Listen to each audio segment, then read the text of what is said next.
Bonjour à tous. Dans ma vidéo précédente, je m'étais efforcé d'expliquer à mes compatriotes français et d'une manière générale, on va dire à mes compatriotes européens francophones. Donc je m'étais efforcé de leur expliquer, en gros, euh, ce qu'est l'islam. On va rester dans cette lignée et on va essayer d'approfondir un petit peu. Donc, qu'est-ce que ça veut dire exactement être musulman? Parce qu'il y a beaucoup de fantasmes autour de cette appellation. Hein. Beaucoup de Français s'imaginent qu'être musulman, c'est soit être un arabe en djellaba, soit être un égorgeur de Daesh. Voilà, on résume à ça, généralement. Il va de soi que c'est un peu simpliste et que c'est loin, loin, loin de correspondre à la vérité, à la réalité de ce qu'est être réellement musulman. Donc qu'est-ce que ça veut dire être musulman? Alors musulman, islam, l'étymologie, c'est la racine triconsonantale SLM, sin, lam, mim. Alors, musulman, islam, généralement on traduit ça, un peu à tort, par soumis, musulman soumis, islam soumission. Alors il y a un petit peu de ça, mais c'est un peu plus complexe que ça. Donc cette racine triconsonantale, on la retrouve dans l'expression salam. On sait que les musulmans s'adressent le salam. Assalamu alaykum wa rahmatullahi ta'ala wa barakatuh. Et salam, on traduit par paix. Alors, si on veut faire un petit peu une synthèse de tout ça, soumission, paix, on arrive à cerner le sens exact de ce qu'est être musulman. Et ce qu'est être musulman, c'est être soumis en paix. Je m'explique. En gros, c'est être pacifié. Mais pacifié par rapport à quoi? Eh bien, être pacifié par rapport à la loi divine, tout simplement. Ça veut dire qu'on est en paix avec ça. On est tranquille avec ça. On a compris le truc, on l'a assimilé, on l'a admis, on comprend les tenants et les aboutissants, et on est zen avec ça. On est tranquille, on l'accepte. C'est ça être musulman, tout simplement.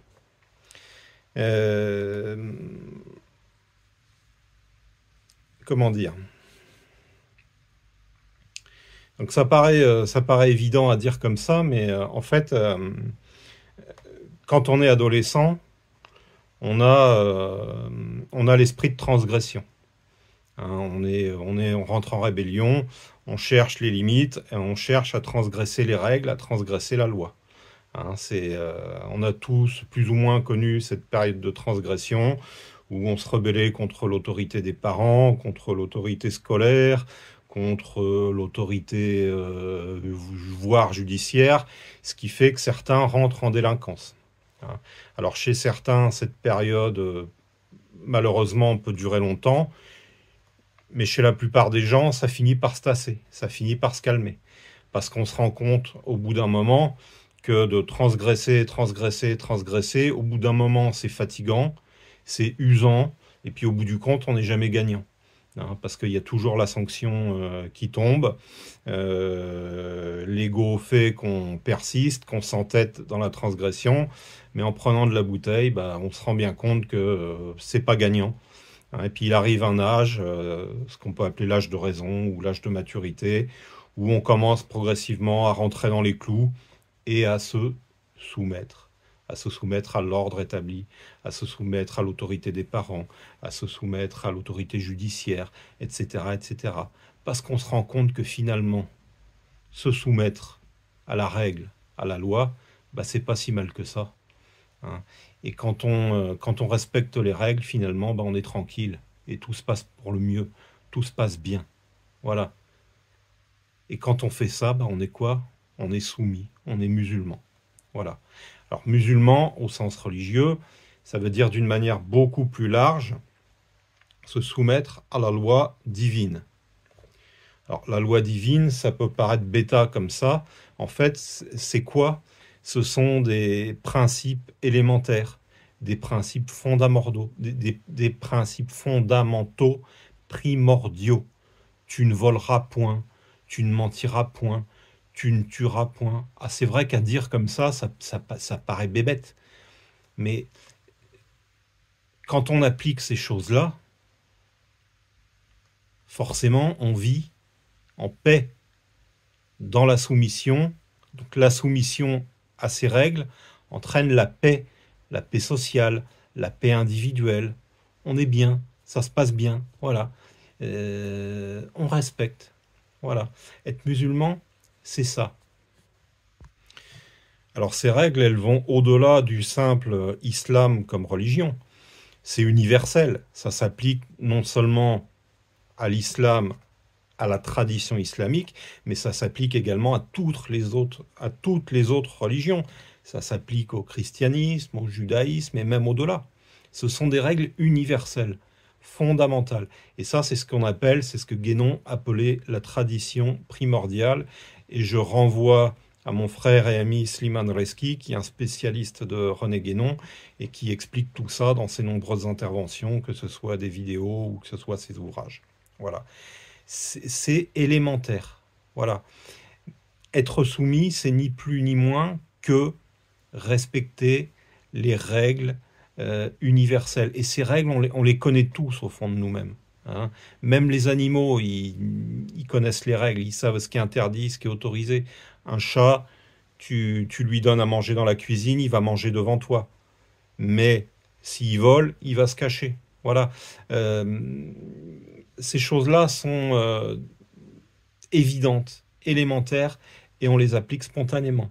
Mais c'est pas si évident que ça de les respecter, parce que l'humain est ainsi fait que depuis le péché adamique, il a en lui ce réflexe de la transgression.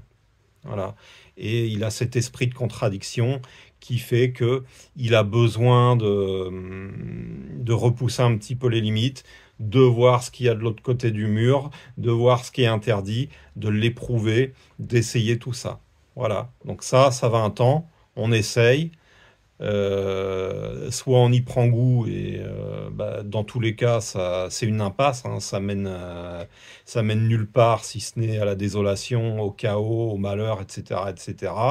Mais si on est bien et normalement constitué, on se rend compte que finalement c'est pas gagnant et que ça aboutit pas à grand chose, quoi, hein. Donc il arrive toujours un moment où avec la maturité, avec l'âge, avec l'expérience, on finit par se ranger, on finit par s'apaiser, on finit par se soumettre, on finit par se pacifier. Être musulman, c'est ça. C'est la stricte observance, mais bien comprise, de la loi divine. On a la conviction que la loi divine est une bonne chose pour nous et on s'y soumet. Il y a un verset du Coran qui dit Ma anzalna alayka al-Qur'ana litashka. Nous n'avons pas fait descendre sur toi le Coran pour que tu sois malheureux. Voilà. Respecter les règles, respecter la loi divine, c'est la clé du bonheur. Parce qu'on est bien. Si on respecte les choses, tout va bien se passer. Le fait de ne pas mentir, de ne pas voler, de ne pas tricher, voilà, ça met de la fluidité dans la vie. Au contraire, si on transgresse, si on ment, si on vole, alors certes, on peut y trouver un intérêt immédiat, mais à terme, ça entraîne préjudice sur préjudice, ça crée du litige, ça n'engendre que des mauvaises choses. Voilà.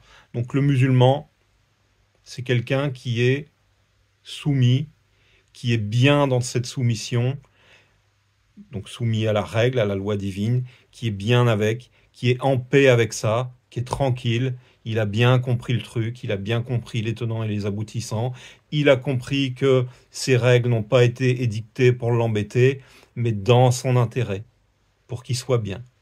Voilà. Et c'est pour ça que les vrais musulmans, les vrais croyants, et quand je dis musulman, je le dis au sens de la tradition primordiale, parce qu'un croyant, qu'il soit chrétien ou juif, est quelqu'un de soumis à la loi divine, c'est quelqu'un de musulman. Hein. Donc un vrai croyant, un vrai musulman, donc qu'il soit musulman au sens de la tradition religieuse, qu'il soit juif, qu'il soit chrétien, c'est quelqu'un en paix. Et quelqu'un en paix, c'est quelqu'un d'épanoui, c'est quelqu'un d'heureux, c'est quelqu'un qui relativise les choses, c'est quelqu'un qui a le sourire, qui dans sa relation aux autres est agréable et abordable. Voilà, être musulman, ça n'est pas autre chose. Voilà. Et puis c'est pas aller poser des bombes, c'est pas aller égorger des gens, c'est pas comment dire être un robot qui fait 5 prières minimum par jour. Voilà, ça c'est une vision étriquée de ce qu'est être musulman. Ce sont des gens qui s'attachent à la forme, à la religion, alors que là, les religions, en fait, ce ne sont que des moyens, ce ne sont que des vecteurs d'atteindre à la foi. Et la foi, c'est la compréhension et l'observance de la loi divine. Ça nous permet de nous élever spirituellement et d'être bien. Voilà. Je vous remercie de votre attention et je vous dis à très bientôt pour une prochaine intervention. Alors une petite précision donc, par rapport à ma vidéo que je viens de réécouter. Donc, comme je l'ai dit, quand on est jeune, on est dans la transgression, on cherche à repousser les limites, on cherche à voir ce que ça fait, on veut éprouver l'interdit, quoi. Voilà. Mais il arrive normalement un moment où on se calme, on s'apaise, on se rend compte que c'est pas payant, que c'est pas gagnant, et on commence à rentrer dans les clous, parce qu'il y a une prise de conscience. Hein, on éprouve les choses. On l'éprouve par la punition, la punition c'est désagréable et normalement, si on est bien constitué, la punition ça fait réfléchir. Puis quand on en a marre d'accumuler punition sur punition, quand on en a marre de ramasser, au bout d'un moment on se calme. Hein, et on se remet en question. Et on se réforme. Et on se dit, là, il est peut-être temps que j'évolue, que je change. Donc ça, en termes religieux, c'est ce qu'on appelle le repentir. C'est at-tauba. Hein, dans le vocabulaire islamique, on appelle ça at-tauba. Alors le repentir, c'est pas oh, j'ai fait une bêtise, pardon mon Dieu, et puis après on recommence. Non, le vrai repentir, c'est la prise de conscience d'un mauvais comportement et l'intention de changer pour ne pas reproduire ce mauvais comportement. Et ça, c'est le début de tout. Ça, c'est le début du cheminement spirituel. C'est le début de l'élévation spirituelle. Parce que s'il n'y a pas cette prise de conscience, on va rester dans la transgression, on va rester dans l'interdit, on va rester dans le péché et on n'évoluera pas. Mais s'il arrive un moment où on prend conscience qu'on a transgressé, que c'est pas porteur et qu'il faut changer, là, c'est le début de tout. C'est le commencement de l'élévation spirituelle. C'est le commencement de la foi, de la vraie foi. Parce qu'il n'y a pas de foi sans réforme personnelle. Hein. Comme je l'ai dit, à part quelques exceptions près, on passe tous par cette phase de la transgression. Donc on passe tous par la transgression, et ça c'est une loi. Hein.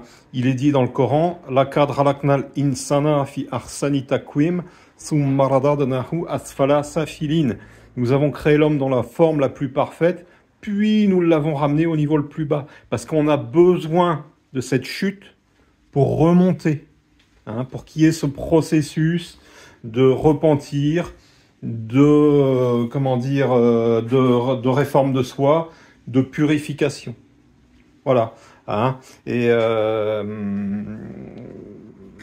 s'il n'y a pas ce processus de purification, s'il n'y a pas tout ce processus qui passe par la prise de conscience, le repentir, l'intention de se réformer, il n'y a pas cette soumission. Hein. On ne devient pas musulman et soumis comme ça du jour au lendemain. Hein. Ça implique tout ça. Ça implique cette prise de conscience qu'on était dans le mauvais comportement. Et ça passe par cette intention de changer. Ça passe par le repentir. At-Tawba. Voilà.